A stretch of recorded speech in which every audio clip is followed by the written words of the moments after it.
my name is Brooks Librand, and I am joined here with Alex Anderson today to talk about WebAuthn and authentication and different strategies and all that jazz. So welcome, Alex. Hi, Brooks. So before we get started, I always like to ask kind of two questions. Alex, who are you? What's your background? What do you do that you're most excited about? And then two, why'd you get into Remix? Sure. I am a senior software engineer at EchoBind. We're a consultancy agency that make fancy websites for clients. And I've been making websites, gosh, it's been a long time since I made my very first website when I was like 12.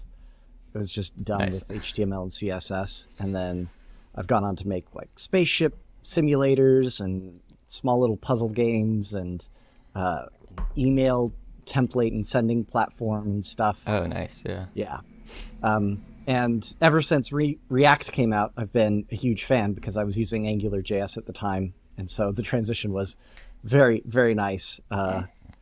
Yeah, I was one of those guys that was like, I need to rewrite my entire app in React right now, and did There you not go. regret it. Made everything better. And with React Router being the de facto router, then I became familiar with what Michael and Ryan were doing and just kind of followed what they did. I trust their instincts. They seem like sharp dudes. So Remix comes out, and I became one of the early supporters and still have my my supporter token that you'd use to get the private repo from their NPM proxy thingy.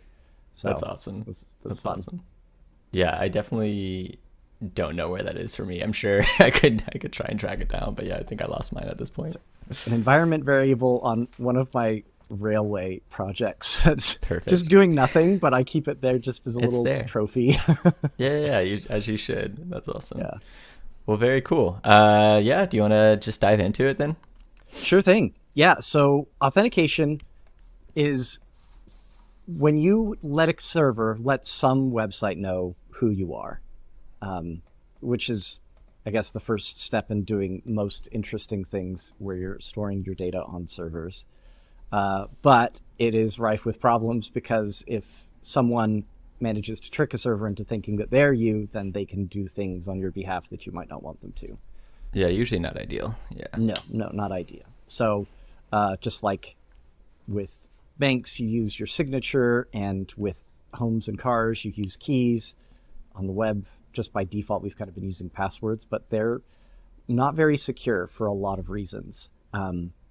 So can you, I made a little diagram. You want to pull that up really quick? Yeah, let me get that here. Okay. There we go. So this shows two different methods of authenticating. We have one with a password, where you have your client, which is the browser and the user, and then we have the server. And the way that this works is when you're creating a new account, you'll type in your username and you will put your password into the form, and the password gets sent over to the server. Huzzah! And then the server is going to get a cookie and send it back to you. Here's your cookie.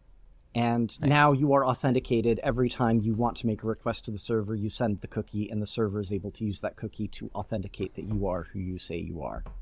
And when you need to log in again because your cookie goes away, then you send the password again, and the server has stored your password hopefully in a hashed format, so it's not like in plain text.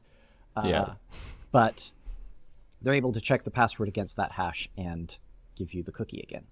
Nice. Hooray. Makes So sense. far, so good? Yep. I'm pretty familiar with that that form, of authentication. The Yeah. thing I'm definitely less informed about is what you're going to show us. So I'm really excited about this piece. Yeah, the big thing is you want to make sure you hash your passwords so that if someone manages to get a hold of it, it takes it a little more effort to actually get to the password itself. But suppose you do have someone very evil and wicked who comes to the server, accesses their database, and steals the password. Whether it's in hash form or not, with enough brute force, they will be able to figure out what the actual password is. And maybe if you're reusing passwords or use a similar system of passwords in multiple places, a targeted threat actor would be able to hack multiple accounts just by getting one of your passwords. So that's why you should always use Password Manager and there's a service by a guy named Troy Hunt called Have I Been Pwned, which tells you, yeah, that's literally what it's called. And it tells you, you can type in your password and it tells you if that password has been part of any password breaches. Yeah. Oh, it's awesome. Oh, you just give it your email address. That's great. Yeah. Okay. Oh Definitely. yeah, gonna I do guess this not later, even so your I'm not password. You super give it your embarrassed. email address, and it tells you if Yeah, any yeah. accounts associated with that email address have been part of a data breach. That's cool. So, I really, am definitely definitely saving this for later. I gotta check that. So. for sure, it's huge. So that's bad. We don't want bad guys to have our password, but we need some way to authenticate with the server. So passkeys take advantage of a different method of authentication called Okay. private key cryptography or public key cryptography. The idea is when you go to authenticate with a server, you first tell the server, hey, I want to authenticate with you. Send me some challenge, something that I can use in order to make sure you know that I am who I say I am. So the server is going to send you a challenge. And then you are going to generate two cryptographic keys. One is a public key that can be shared anywhere, and one is a private key that has to stay local on your device. Okay. And you use your private key to encrypt some data, like the challenge that was sent by the server, and then you send that challenge back to the server. So we're actually, my arrows are kind of backwards. There we go. Wait. Okay. Yeah. That Yeah, makes it's sense. like that. So we send this back to the server, and we also send our public key with this encrypted challenge. The cool thing about private and public key cryptography is you can encrypt stuff with your private key and then decrypt it with your public key. And that's called signing, because the only person who could possibly have encrypted something that can be decrypted with your public key is you, the person who has the private key. So the server decrypts this with the public key. It comes back as the challenge that they sent, which is just some random string or whatever. And then they're like, okay, I know for a fact that this public key belongs to the person who has the private key. And so I can associate this with their user account, and this is what gets stored in the database, just the public key. Got it. And then when you go to, of course, the server comes back with the cookie, and now you're logged in again. And when you go to log in again, you can do the same thing again, where the server sends you a challenge, you sign it with your public key, or with your private key. So that makes this thing. Send that back over. The server decrypts it with the public key, make sure that it matches the challenge that they sent. And this is the public key that's stored in the database. And that way they're able to know that this is the same person. Whoever signed this challenge with this private key is the same person who owns this public key. So they are who they say they are, all without having to share a password or the private key. Yeah, that's So, really interesting. Evil, wicked person comes along, gets at the database, gets the public key. It's literally called the public key because you can share it with whoever you want. And now, instead of being happy person, happy evil person, they are angry evil person because they can't do anything with the public key. There's nothing. And we like angry. Well, we don't like angry evil people, but we like it when we make them angry. We because like they can't do the evil frustrated. thing. They are frustrated. Yes. People. Frustrated There we evil go. person. Yeah. So Okay, cool. this has been around for decades, this type of Okay. cryptography, but it's only just now coming to web browsers through a technology called passkeys, where you can store it with your web browser, but then use synchronization tools like your Google account or your Apple account to synchronize it between devices. And then there's some other cool tricks that you can use to use a passkey that's stored on one device on another device in a secure way without compromising your private key. And we That's can cool. look at that as we go to implement this. So any Sweet. questions? Yeah, I think, okay, so like device, when you say device, that could be like anything like your phone, that could be, when it's on like the browser, is the device technically like Chrome or whatever, or is the device actually like your computer? Does that distinction even matter?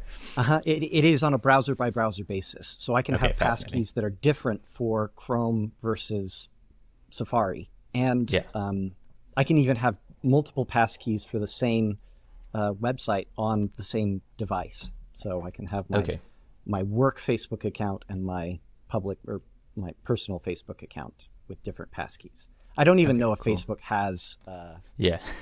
passkeys yet, but my GitHub has passkeys. You should turn on GitHub passkeys. Yeah. Okay, cool. that makes sense.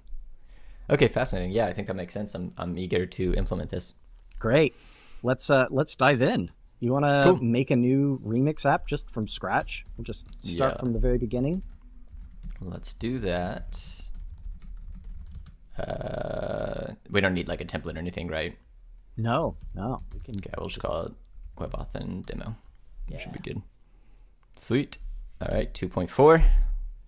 As of Nice. recording, that was last night that came out. So Yeah, I love client data. Just so many good goodies. yeah, that's an exciting one. Definitely need I'll, some content on.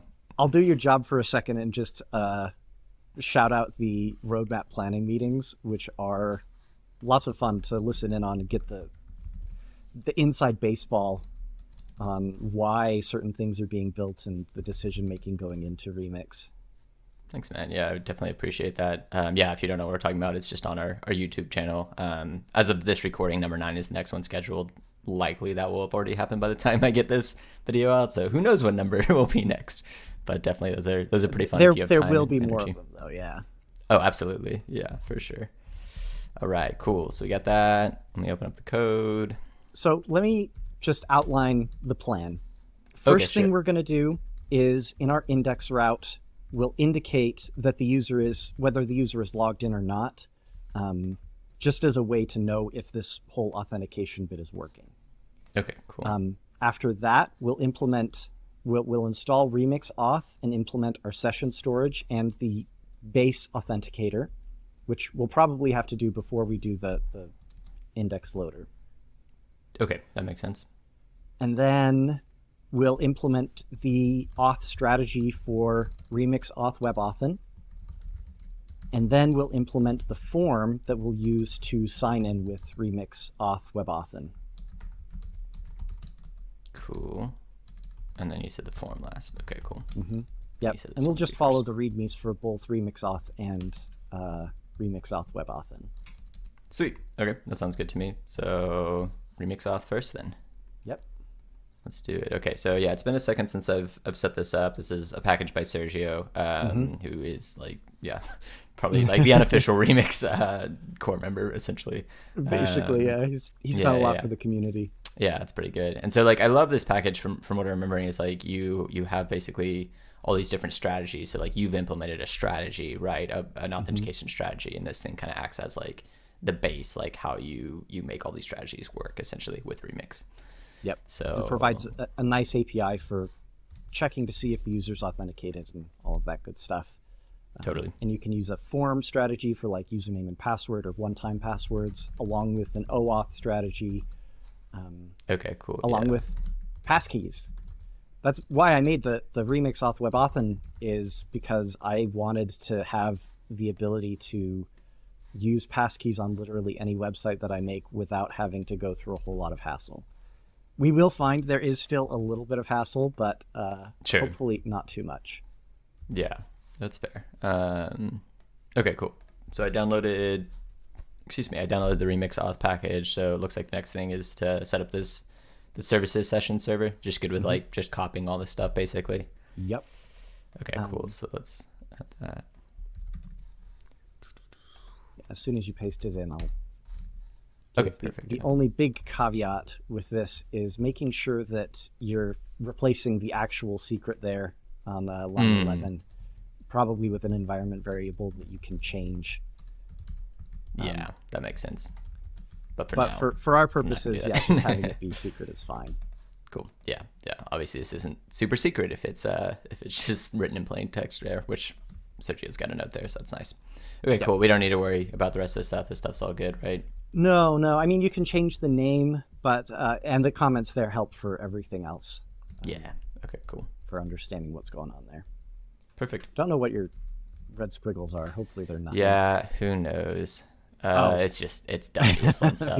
Just overly eager, just like, you have to use this stuff. Also, why is it telling me I need a const?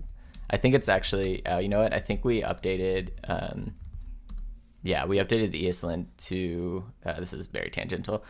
Basically, we're not using like, there used to be like a remix ESLint package. And then we kind of decided, we don't like that. And like, I don't know, we just don't want to be in the business of telling people what their ESLint stuff is. So all the templates have like a starter, which is pretty much just like, hey, this is what ESLint recommends. And you can override anything you want. So I approve of yeah. that decision. That is a good decision. I like it too. I just don't like that, these are like, there's little ones like this I'd maybe get rid of. Like, it's okay, let me use const. Yeah. Or let me use let. Yeah. Anyway, cool. All right. Okay, now let's do the remix auth itself. So just Perfect. scrolling down in our... Yeah.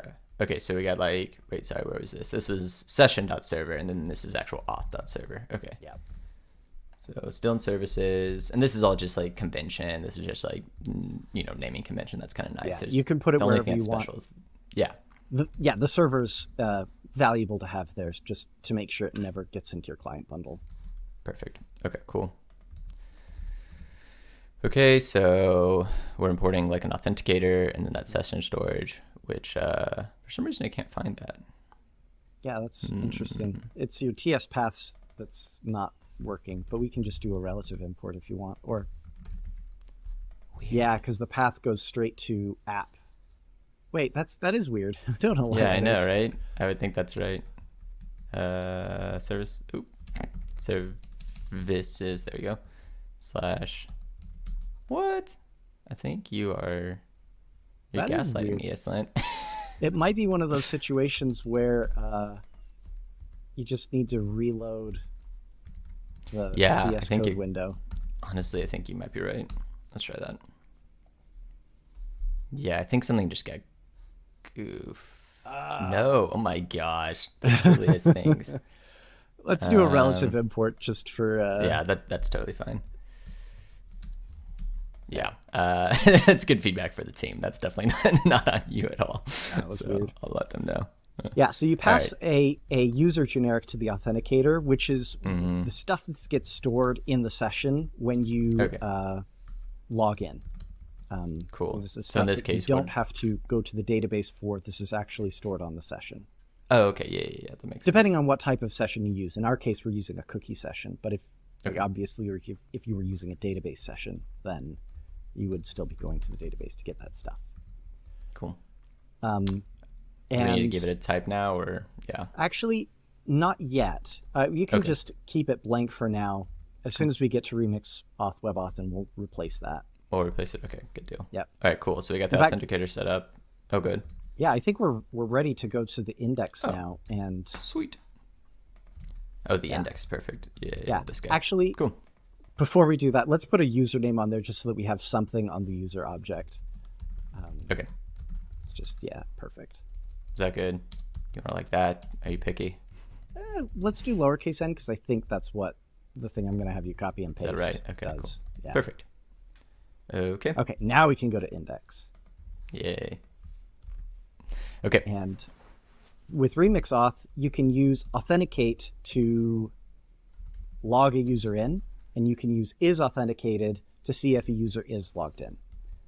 So we'll do that inside of a loader in order to figure out if the user is authenticated, return the user, and then we can display something in the index about that user. Cool. So we're going to need like the request. We will need the request, yes. Okay, cool.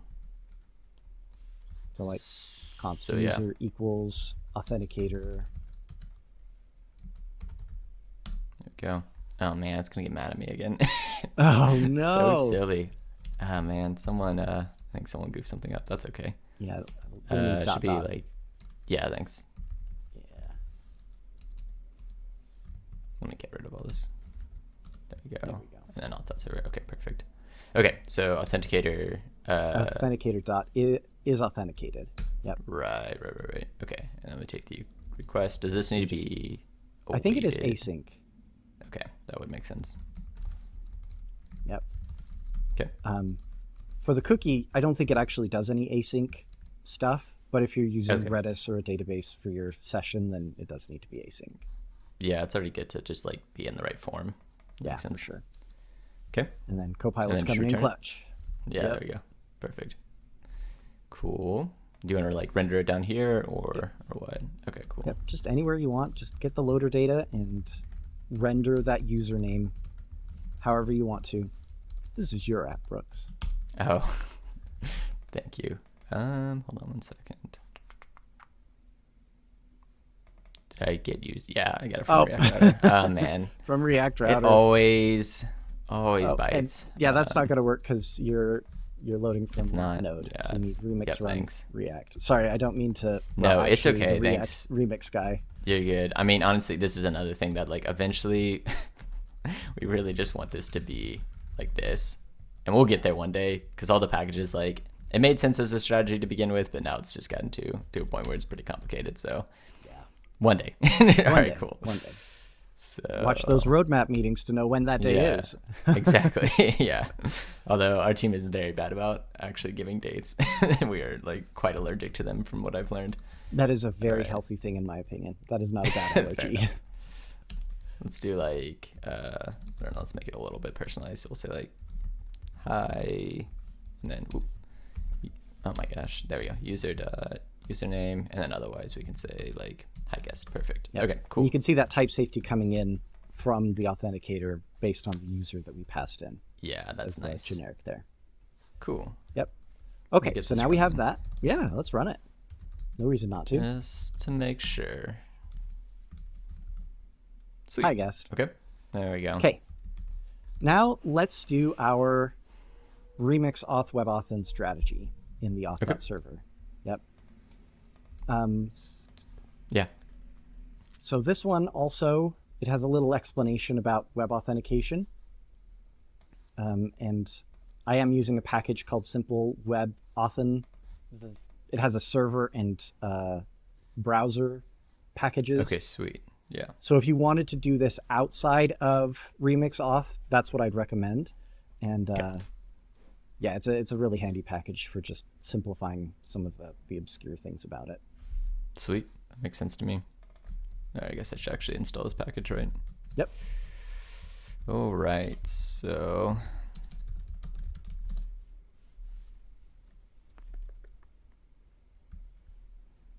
cool. Get that running again. Sweet. All right. And then you do have to store some stuff in the database. Okay.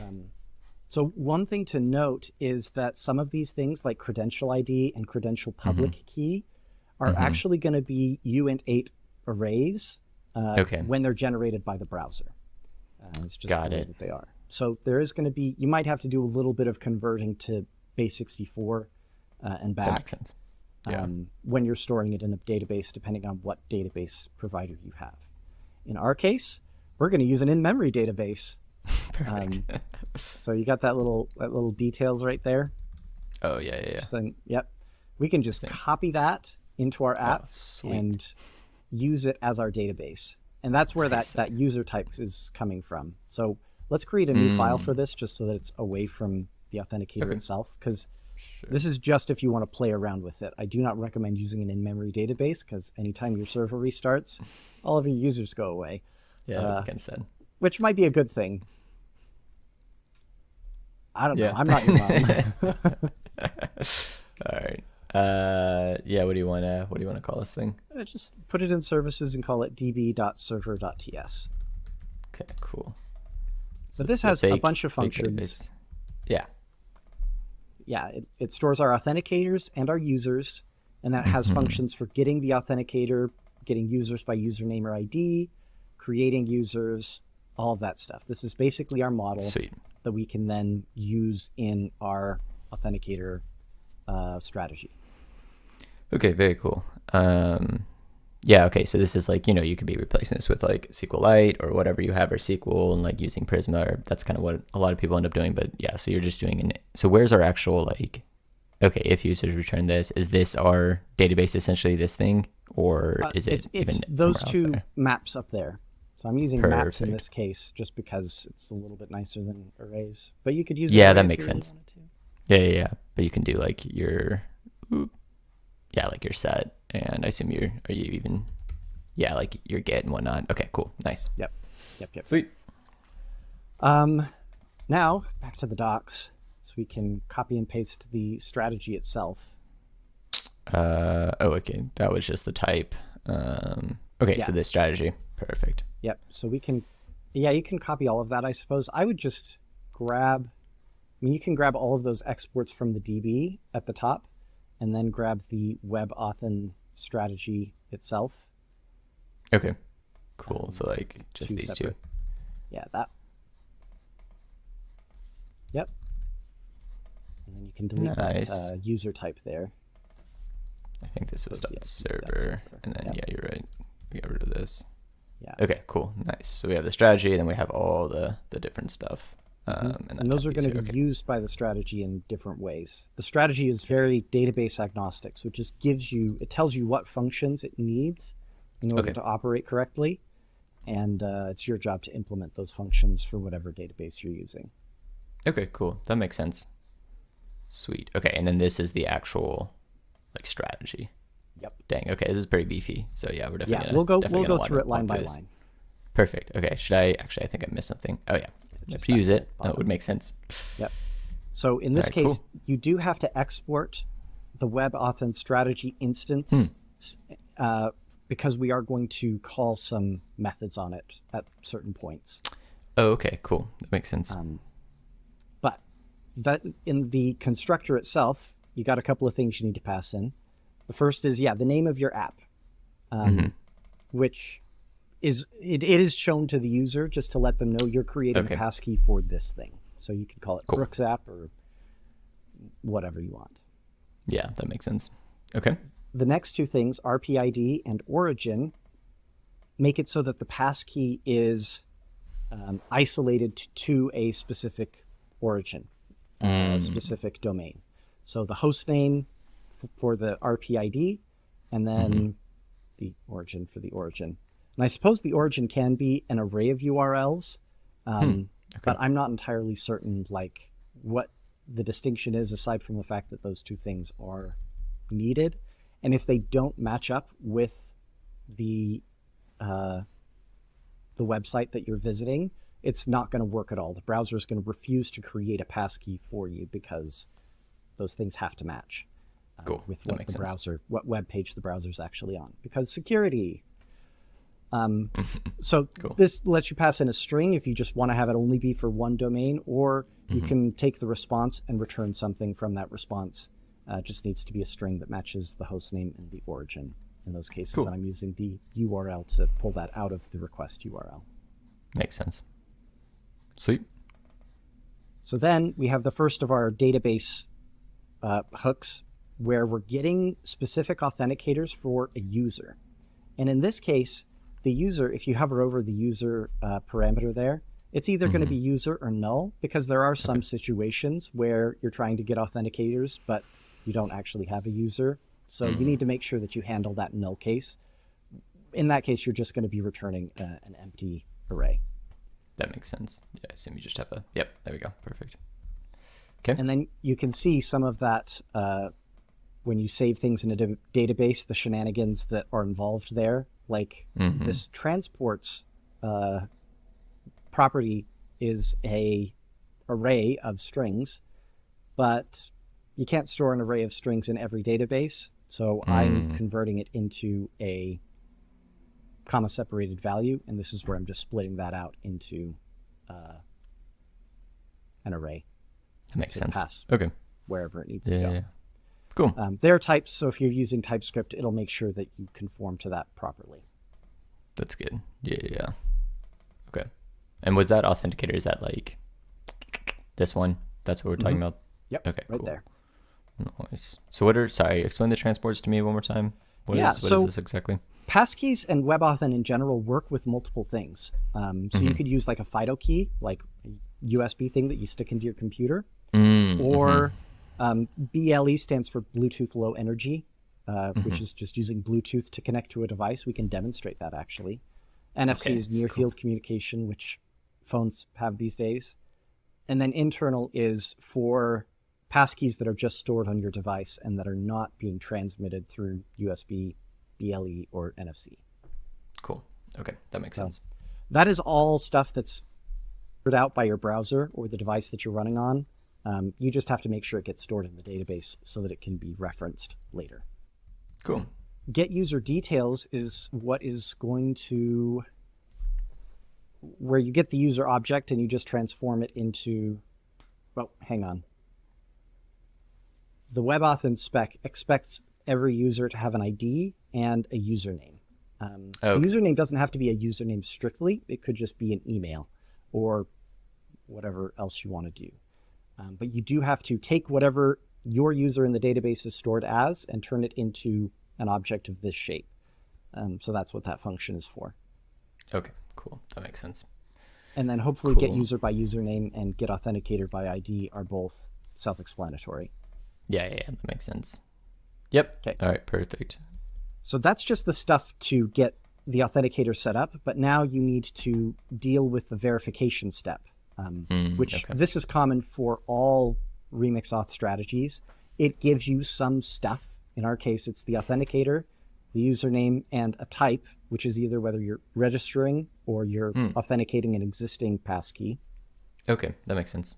And then you decide what you want to do with it. Cool. So there is a reference implementation in the README if you want to copy and paste that as well. Let's see. All right, so we've got write your own verify function. So then you've got, let me just walk through this. Okay, so you set your user, saved authenticator. Okay, so that's where you're like getting it from the database. Mm-hmm. And then you've got kind of this check where like if it's registration, do registration stuff.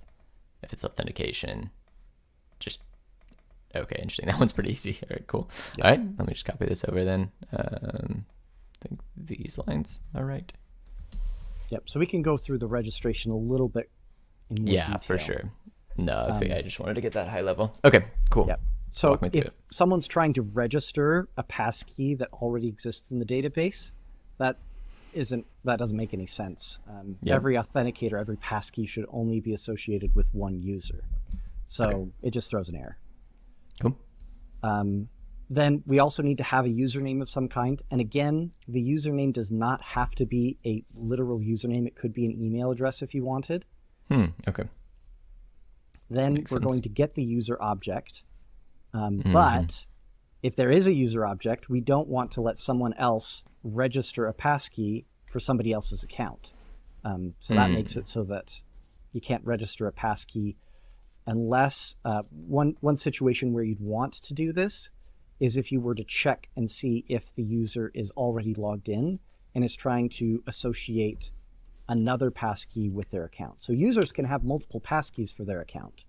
Yeah. There's Okay. nothing wrong with that. That makes sense. Okay, cool. And then you we're just going create the to user. create the user. So this is one situation. This doesn't handle that case where you're adding another passkey to a user that already exists.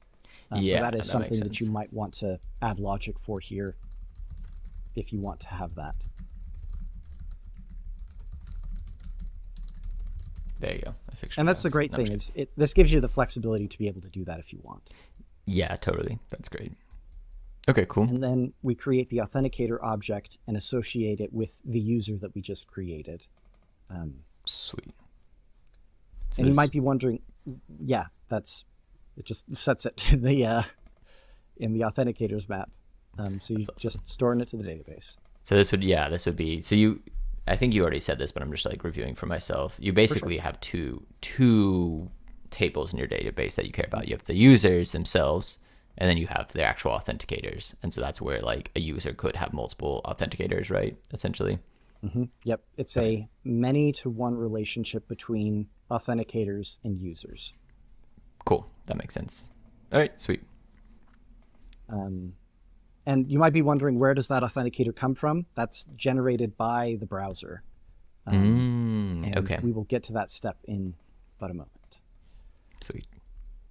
And then for Okay. the authentication step, this is when you have an authenticator and you send that authenticator, that passkey, to the browser or to the server and try to log in as the user associated with that authenticator.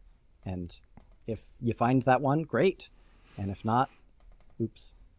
At this point, in the verify function, if there is an authenticator, if it actually is set, the server has already done that challenge check to make sure that the challenge that the server sent to the browser matches with the public key that is on file for that passkey. So Okay. Cool. you don't have to worry about any of that stuff. That's nice. So yeah, you've already done all that kind of stuff for us. This is just handling, because you're not providing a database obviously. So this is just handling like, hey, you need to set these things in your database so that you're like keeping track of all the information that I'm giving you, more or less. Exactly. Okay, cool. Yep, that makes sense. And then we return the user, which is what is stored on the session storage, and should match that user type that we set and then overwrote earlier. Perfect. Okay. So in our case, it's just got an ID and the username property, but you could add other properties to it as well, like the email, profile picture, preferred name, whatever. Yeah. Okay, cool. Yeah. We don't want to do that now because we don't want to have to set all of that stuff, but you could do that. Cool. Nice. That's it. I think for this, I think everything else we do is on the front end. So we can create a login route now, I think.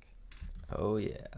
This is when it gets fun, when you can actually see things. Honestly, this is like why I started doing web development, is because I just really enjoyed being able to see what I was actually making. It was very, very hard for me to think. I don't know, just to not visually see whatever I was making. So anyway, this is always my favorite feedback part. Loop is Thank you. That's the word. The killer feature of web development. That's pretty great. Yeah, so we just need a form with a place to put in a username. And then we can do you could probably copy and paste this from the README if you want to be lazy. Oh, okay. Sure. Yeah. That would make sense that you have one of those. So this guy. That guy right Makes there. Sense. There you go. It is easy. So bare bones, it's not even funny. No, that's great. I mean, that's kind of what you want, right? Mm-hmm. So use loader data and use action data are coming from Remix. Hopefully, hopefully everyone watching this knows those are Remix things. Yeah, that's those are Remix things, by the way. That's your prereqs. Yep. And the handle form submit comes from Remix Auth WebAuthn. I am breaking the unwritten rules of Remix here by requiring JavaScript on the form, because totally web authentication does not work with progressive enhancement. That right there is the big asterisk, because it requires browser JavaScript. Would. Yeah, I was about to say, like, you kind of, if the browser is doing that work, then it's got to do the work. Otherwise, you'd have to be like storing you'd have to be doing stuff on the server, and then that server is shared, and I don't know, like you get into a weird place. But yeah, you said you're using some APIs, right? Yeah. How do you do something to access that private key that's stored in the browser without JavaScript? Right. Exactly. Yeah. Thank you. Much more succinct than what I was saying. Cool. Yep. Which is fine. The JavaScript is part of the browser and part of the platform. So all right, sweet. Let's still go through this though. This form is still going to submit using the regular browser form situation. It doesn't use a fetch under the hood. It's not preventing default, at least not forever. So we've got the post method on there because most of these buttons are going to post to the action. Mm-hmm. But you see that check username button there? Yes. See that little punk with the form method get on there? Oh, nice. Okay. Yeah. So that is going to perform a get request to our loader instead of to the action, in order to see if the username that we have put in is available. So this is something that comes with this strategy, is checking the username automatically. Nice. Okay. That's cool. That's super cool that you can like set, sorry, I don't know if I totally knew this, or maybe I did at one point and forgot, but like that's really cool that you can just set the form method on the button itself, and that overrides like this is the default, right? But you can override that if you want. Do me a favor, go back to that button and start typing form just as a new prop. And you can see, you can change the action, the enc type. I have no idea what no validate does, and then target, which changes how the navigation works. It's kind of like the target attribute on anchor tags. That's cool. So, I think the form no validate just gets rid of things like if you said that, this type had to be like a password or whatever, or you had like min length and stuff. I think it's just getting rid of that kind of stuff. I mean, that right there is a TIL for me. That's all I'm saying. I only know that because at my previous job, someone did that, and I was like, why are you trying to get rid of the browser's like validation? And they're just like, well, we have like all our own custom validation on JavaScript, and like I don't like what the browser is doing. I'm like, but it's like it's like a line of defense. Like I don't know, why are you getting rid of less or of you're going to less validation this way, but whatever. Anyway, I like that it is a Tangent. lever that you can pull. Yeah. There are times when I have wanted to be able to do that, and I didn't know that that attribute existed. That's fair. So I guess like if you feel very good and robust about your validation, then that's fine. I would maybe just say like, oh, go ahead. it totally depends on the context. It's definitely a senior engineer. It depends. Totally. Yeah. I don't know. Yeah, I would maybe do something like this of just like if JavaScript hasn't loaded yet, like you might still want that layer. But yeah, if you're like, hey, I'm in JavaScript world, I've got all my client side validation, maybe that's to me when the trade-off is good. But I don't know. Opinions. Opinions for sure. Yeah. Justified reasons only.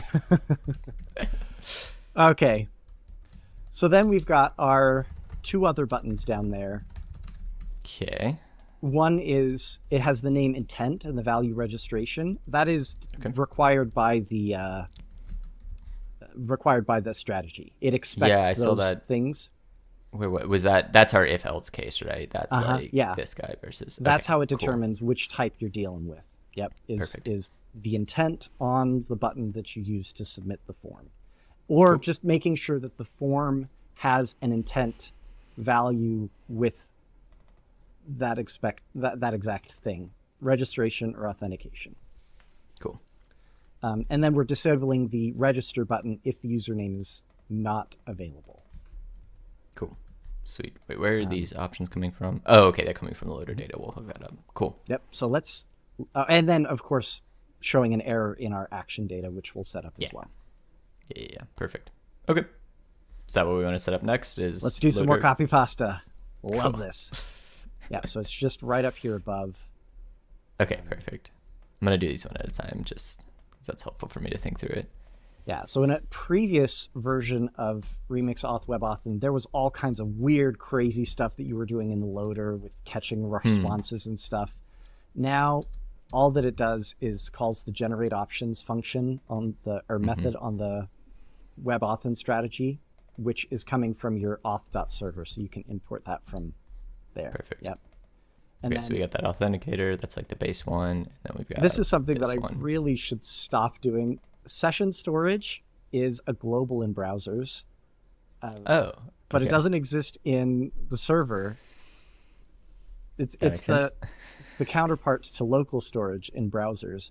So that actually is something you need to import from your session file. Okay, got it. Wait. Oh, okay, yeah. So I just do this. Oh no. Do we not have it? Maybe I didn't set it up. Yeah, I see it right here, right? Weird. I don't know. Right. I mean, it's probably going to import it wrong anyway, so.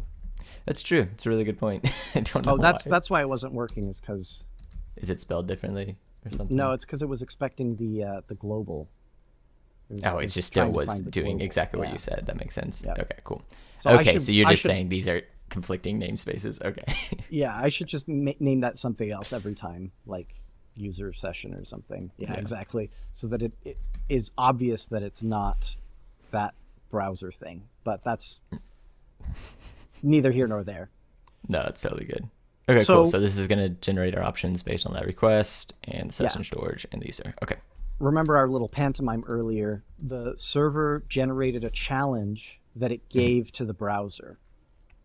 This right here is when that challenge is generated, but it's also going to do a couple of other things, like see if the user has any authenticators that have already been registered with the server.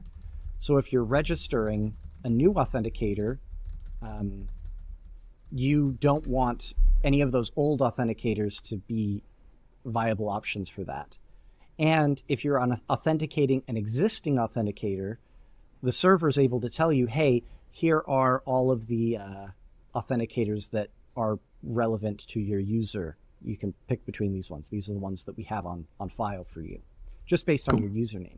Again, it is not necessarily insecure to do that because the authenticator has a public key. Anyone can have access to the public key. The server can shout those to the world, and there is no security risk aside from indicating that someone has an account with that website or whatever. So, Cool. like, obviously be prudent, but the risk is so much lower than passwords. That's nice. Yeah, I mean, I like extra safety safety nets, you know. Oh yeah, All right. safety and convenience. We'll see the convenience And here in just a convenience second. as well. That's a good point. Okay, this guy. All right, so we got our action set up, get the request. We're gonna do the authenticator.authenticate with the WebAuthn, and we just like set that. Oh, it's not that one. It's That's the default. That's the name That's the of the default. strategy. Okay. Yeah, I thought for some reason that you're able to name strategies. I thought so too. I think right there, if you hover over that again, Yeah. that says that the third parameter in use. Wait, what's the second parameter? No, that's yeah. There we go. Oh, the second parameter. I was misunderstanding. No, you're good. Okay, cool. So we could name that there if we want, but the default in this case is WebAuthn. Yep. Makes sense to me. And then we Okay, have a success authenticate, redirect. yeah. It's going to send you back to the index if it works. Nice. Makes sense. And then because we don't want to trigger error boundaries, if it fails, we're catching that and returning it as an error with a message and stuff. Yep. All right, cool. Sweet. Okay, so everything's set up, right? Fingers crossed. This should be Yeah, for everything that real. we need. I'm going to So restart one thing this to just in remember, case, yeah. it's an in-memory database, so don't change the code. Otherwise, your passkeys are going to... Oh, no. Oh, okay, so we need to polyfill something. Yeah, so we will have to add that to our remix config. This wouldn't be a problem if we were using Vite. I don't think. That's okay. We're so close. We've never been But closer. the error tells you exactly what code you need to put in anyway. So Yes. Man, I always... Okay, so it must be polyfilled for the browser. You can enable this polyfilled in your remix config to this guy. and you can see this is coming from that simple WebAuthn server function. And it's specifically to make it so that this works in non-node environments. So the README says, I don't know if it works in Cloudflare workers, but I can't think of a reason why it wouldn't. Okay. Just need someone to try for you. Yeah. Nice. Yeah. Okay, cool. So I think we're good now. Oop. Yeah, okay. So let's go back to localhost. Sweet. So hi guest. Login route. Login. This is a beautiful form. I love it. Yeah, very, very good. Do I need does it need to be an email or does it matter? Is it just No. a string? Okay, cool. There's nothing wrong with forcing it to be an email, but it does not have to be an email. Cool. We'll just do my name. All right. Okay, so that Did I go worked too because fast? the register became not disabled. So now you can click the register button. Okay, cool. And Okay, that says- cool. So create a passkey. Okay. Nice. Pause for just a second. Yeah, if you yeah. click Yeah, sorry, I won't click continue, things too fast. it's going to create an on-device passkey in your instance of Chrome. But Okay. you can use a different passkey, which lets you use a passkey from a security key if you want, which is that USB thing plugged in, or iCloud Yeah. keychain, I guess. So if you wanted to pull one from your iPhone, if you're using Safari Okay. on iPhone, That's cool. or my favorite is the middle one, where it gives you a QR code. Oh, that's and- awesome. Viewers, beloved viewers, feel free to scan that QR code and see what happens. It's not going to work because you have to be in Bluetooth range, and Bluetooth has to be no way. working. But this creates a that's Bluetooth great. connection. This is that BLE transport for sending a passkey from your phone or whatever's scanning this to the browser to be able to log in with that thing.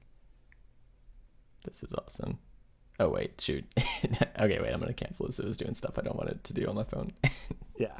Anyway, that's super cool. Okay, so It is. I broke that. So can I just register again? We'll just go. Okay, perfect. Cool. Sweet. So That's yeah, awesome. Go ahead That's and hit really cool. continue. Oh, it's awesome. That particular thing is called Fido. And you can see there, it was asking for a password, or you can use biometrics to create passkeys for Nice. most browsers on most platforms.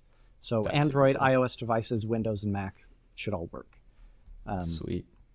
Hey! Success. It That's worked. awesome. Wow, the demo gods are on our side this time for sure. That's yeah. awesome. Okay, Very cool. now we need to see if that passkey still works. So Okay. can you go to your Applications tab in your DevTools? Oh, sure. Yeah. Let's do that. And There you go. if you go to storage, or I suppose you can just clear the cookies if you want. Oh, okay, sure. Yeah. Just clear. I think it's this one, right? Yeah. If you reload the page, you'll see that it'll say hi guest again. Okay. But the passkey is still saved on your device, and the public key is still saved in your in-memory database. Fingers crossed. Yeah. All right. So I can go back here. Now you don't even have to put in the username. You can just click authenticate. And the browser knows which passkeys have been saved for localhost. So that one right there.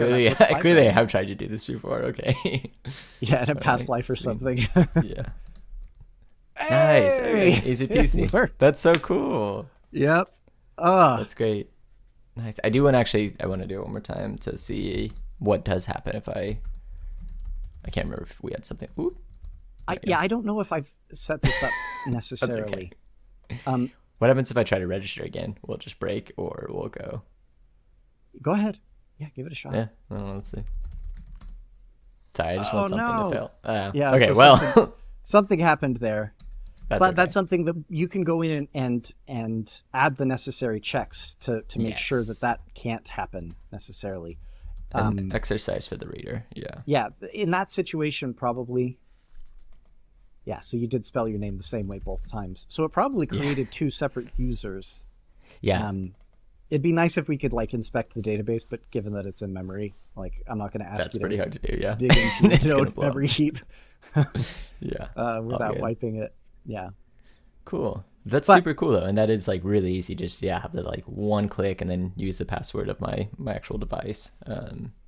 Yeah, that's nice. Can I give some words of warning before we part? Yeah, of course.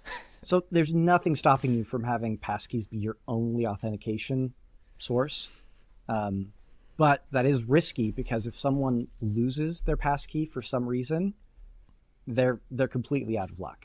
So having some other way to sign in, whether it be a magic link with an email or you might have seen with some apps, they give you when you set up two-factor authentication, they give you a super long string that you're supposed to store in a safe or something. You could do that. Yes. As a special super secret password that lets people get back into their accounts if their passkey evaporates for some reason. Yeah. And then we alluded to it, but something that is really valuable is making it so that you can add passkeys to existing accounts and not just make it so that you have to register an account. But for that, you need to have the check to see if the user's already logged in first. Yeah. Okay. That makes sense. Yeah. Go back to the README really quick. Of course. And scroll to the bottom. The one big thing that isn't implemented right now is something called conditional UI, which is where you're able to display the passkeys that have been associated with a domain in the username field as an autocomplete thing. So you click on it and it pops up and says, hey, you've got these passkeys. And instead of having to click that authenticate button, you just choose the passkey you want and go to town. Yeah, that would be nice. That hasn't been implemented yet, but it's open source. So if anyone wants to implement it, be my guest. Definitely. Yeah, that'd be super cool. Okay, cool. Nice. So those are the only caveats that I can think of. Sweet. Any questions? Oh man. No, I think that was pretty thorough. That's it's super cool. I'm just trying to think through again, like you said, this strategy, because I feel like the strategy with most authentication I see, at least good authentication, is giving you a few options, right? Giving you do you want to use your Chrome or GitHub for a lot of developers or whatever, and then also password, and then also a magic link and whatnot. So so I definitely get that, and I like how secure this is, but I do understand you've got to have some kind of, because that sucks if it's you only authenticated on your phone, and then your phone you didn't save it to your cloud or whatever, and then your phone breaks, which mine's on the verge of doing that. You're out of luck, I guess, which kind of stinks. So, and that's why it's great that vendors have made it super simple to securely transfer the passkeys between devices. So even if my phone dies, that's still stored in my iCloud key. What is it called? Keychain? Is that keychain. it? Thank you. Keychain. Yeah. Okay, you're good. Yeah. So I'm not super worried about Yeah. if one of my devices dies, because it is being saved. But that is That makes something sense. to keep in mind. Yeah.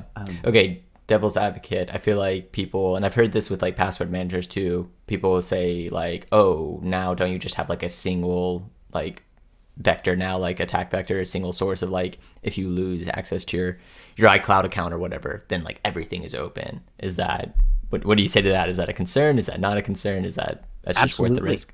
Absolutely, it's a concern. I actually read recently about a scam where folks will chat you up at a bar, Oh my gosh. ask to like hold your phone to take a selfie or something. Yeah. But in the process, they'll hard lock your phone so that you have to type in the passkey. Face ID or Touch ID won't work. And then they'll have a confederate that watches you as you type in your passkey. And then at some point, they just take the phone from you. The scariest thing is that Apple makes it so that you can reset your iCloud account just using the passkey on your phone. Whoa.